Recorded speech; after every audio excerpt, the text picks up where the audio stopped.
Now, that mass shooting at a kid's birthday party, the stabbing of an 11-year-old boy in Elk Grove yesterday, these are just really tough topics for all of us to talk about, especially when we're talking about children. That's why we've brought in a chaplain. This is Deborah Fontes, the Sacramento County Senior Chaplain.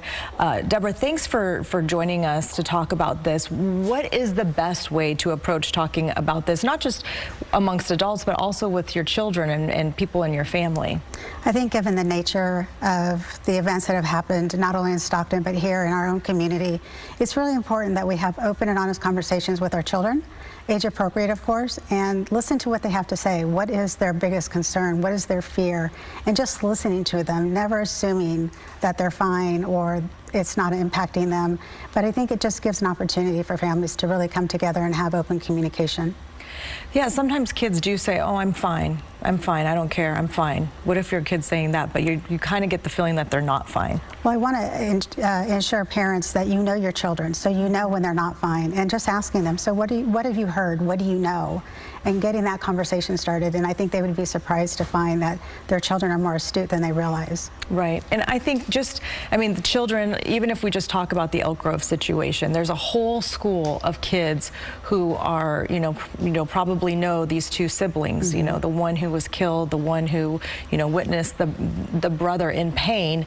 That's not just going to affect the children, but also the teachers, the staff, but also the parents and family, and create, a little bit of trauma and anxiety there.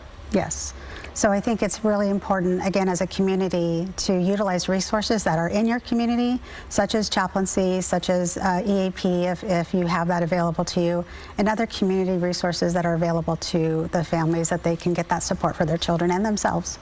What do you think are some of the common reactions that, kids and adults have to this type of situation? Well, children internalize everything, emotions and feelings. So when things are not well, whether it's at school or at home, they tend to take it upon themselves that they somehow have caused us. And adults try to protect their children and thinking that if we don't talk about it, they're going to be fine. And I think at the end of the day, what's really important is making sure that, again, we're having those honest conversations and acknowledging what is the fear or concern for our children as well as adults. And how should we check back after that initial conversation? I think checking in with one another, again, your community, your support, whether you have a faith community, whether you are a part of just having different community members, that you're involved in different community groups, that you're able to come together and just, again, normalize what you're feeling. And I think that's the important thing, is that it's okay to say that we're shocked, that we're numb, that we're scared. Those are very normal feelings to have, and I think if we can embrace it and then keep talking about it and finding ways to take care of ourselves and taking care of one another, we're going to be better off in the long run. What's a good way to take care of ourselves and take care of each other?